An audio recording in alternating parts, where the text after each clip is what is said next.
دیکھیے ہر شخصیت سے توسل کے کچھ الگ الگ طریقے بھی علماء نے بیان کی.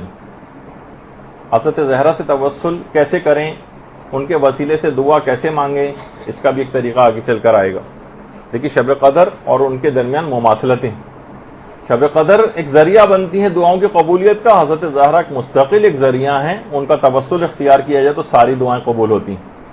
تو مختلف معصومین کی جو شخصیات ہیں اس کے اعتبار سے توسل بھی کے کچھ طریقے بتائے گئے. جیسے کہ جناب امیر سے توسل اگر کوئی شخص کرنا چاہے تو آیت اللہ عبد الکریم کشمیری یہ بات بیان فرماتے تھے کہ امیر المومنین سے توسل کا ان کے پاس اپنا ذاتی مجرب جو انہوں نے بہت پایا ہے طریقہ. وہ یہ کہتے تھے کہ میں نے ہمیشہ یہ دیکھا کہ جب بھی میں نے 7 مرتبہ ناد علی پڑھنے کے بعد جو بھی دعا کی ہے اور امیر المومنین کا توسل اختیار کیا ہے ناد علی کے ذریعے، میری وہ دعا ہمیشہ قبول ہوئی. ناد علی تو امیر المومنین سے توسل کر کے 7 مرتبہ انسان ناد علی پڑھے، پھر امیر المومنین کا واسطہ دے کر پروردگار عالم کو جو دعا مانگے انشاءاللہ قبول ہو جائے گی. اسی طریقے سے سید الشہداء امام حسین علیہ السلام سے توسل.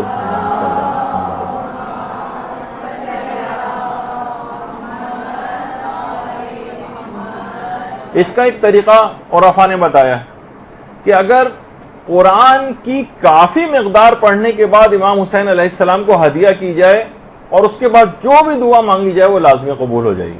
کتنا کافی؟ کم سے کم قرآن کا ایک جز یعنی ایک پارہ پڑھنے کے بعد امام حسین کو آپ ہدیہ کریں اور اس کے بعد جو دعا مانگیں قبول ہو جائے گی. یعنی امام حسین سے توسل کا ایک بہترین طریقہ بتایا گیا، تو لازمی وہ دعا آپ کی قبول ہو جائے گی.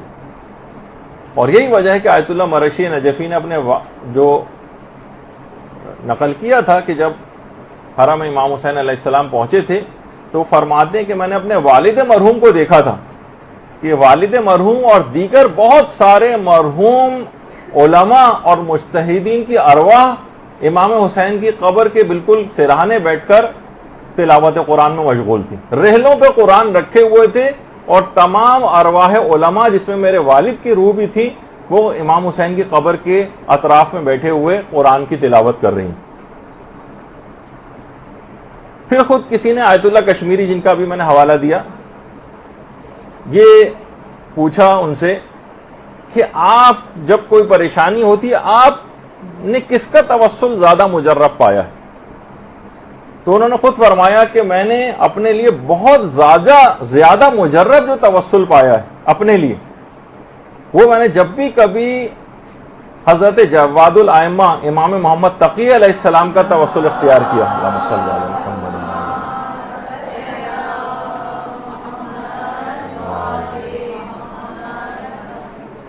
ان کا جب بھی توسل اختیار کیا بہت مجرب پایا اور فوراً میری دعائیں قبول ہوئیں. تو عام طور پر ہمارے ہاں اتنا رائج نہیں ہے امام محمد تقی علیہ السلام سے توسل، تو اس کو بھی رائج کرنا چاہیے. یہ بھی ہمارے امام ہیں، ان کے وسیلے سے واسطے سے کتنی دعائیں قبول ہوتی ہیں، تو یہ بھی دماغ میں رہے. اچھا اسی طرح سے امام رضا علیہ السلام سے ایک توسل کا ایک بہترین طریقہ.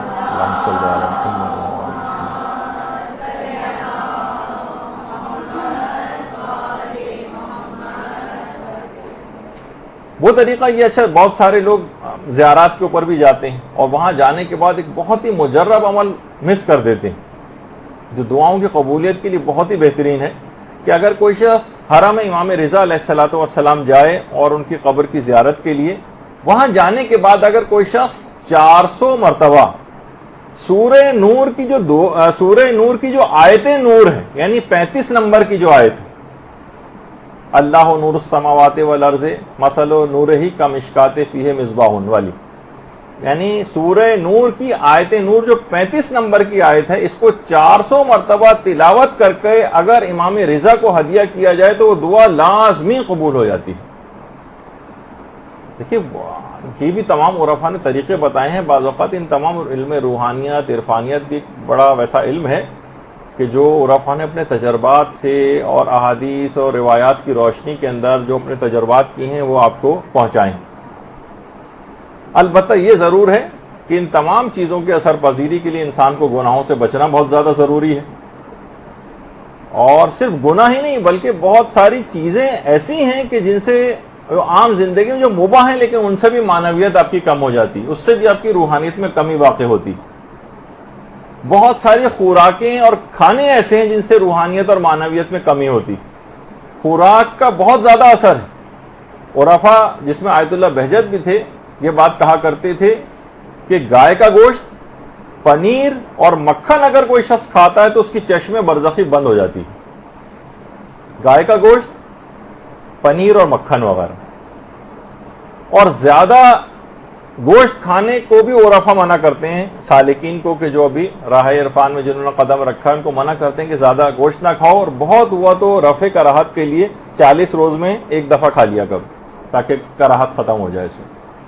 اور خود جو پرخوری ہے، بہت زیادہ کھانا ہے، یہ بھی معنویت کے اوپر بہت زیادہ اثر انداز ہوتا ہے. دیکھیے جب ہی آپ کو نظر آتا ہے کہ ائمہ کے جو اصحاب تھے، پیغمبر جو تھے، کیوں کم کھایا کرتے تھے. آیت اللہ جواد عاملی فرماتے ہیں کہ انصار امام حسین علیہ السلام آخر کیسے اتنے بھوک اور پیاس میں، پانی بند تھا، کھانے کو کوئی چیز نہیں تھی، اس کے بعد ایسی شجاعت اور بہادری، طاقت کہاں سے حاصل کی ہے انہوں نے. تو فرماتے ہیں کہ انصار امام حسین لقاء اللہ کی منزل میں اس کی فکر میں تھے، اور دعا اور مناجات کے ذریعے جسمانی اعتبار سے اپنے آپ کو تقویت پہنچاتے تھے. حضرت موسیٰ کے متعلق ہی کہا جاتا ہے نا کہ 40 روز جو حضرت موسیٰ اپنے قوم سے الگ ہو کر گئے تھے، تو اس 40 روز میں حضرت موسیٰ نے ایک قطرہ پانی نہیں پیا تھا اور ایک دانہ ان کے حلق میں سے نیچے نہیں اترا تھا. اور خدا سے ہم کلامی کی لذت اور جو اذکار تھے اس سے جسمانی قوت کو حضرت موسیٰ نے حاصل کیا تھا. تو بہرحال ان کھانے پینے کی چیزوں سے بھی بعض اوقات جسم کے اوپر اثرات نمایاں ہوتے ہیں. ان سب چیزوں کے اثرات ہیں، جتنے بھی آپ جسم کے اندر آپ لیتی جا رہی ہیں نا چیزیں، یہ سب آپ کے جسم اور روح کے اوپر اس کے اثرات مرتب ہوتے ہیں. یہی وجہ ہے کہ پیغمبر اسلام کو جو جنتی پھل دیا گیا تھا، جنتی سیب کھانے کے بعد پھر حضرت زہرا کی ولادت کا انتظام ہوا، اس کے تمام اثرات ہوتے ہیں. تو بہرحال تو بات یہ ہو رہی تھی جس طریقے سے حضرت زہرا کا شب قدر کو توسل کیا جاتا ہے اور اس کو ایک ذریعہ بنایا جاتا ہے دعاؤں کی قبولیت کے لیے، اسی طریقے سے حضرت زہرا کی ذات گرامی بھی توسل کا ایک بہترین ذریعہ ہے. اور خاص طور بی بی سے توسل کا بہترین ذریعہ ہے وہی جو پیغمبر اسلام نے ان کو تحفہ دیا تھا، انہیں تسبیح حضرت زہرا. یہ پڑھنے کے بعد آپ بی بی کو ہدیہ کریں، اس کے بعد جو دعا مانگیں گے قبول ہوگی. درود بھیجیے محمد علیہ.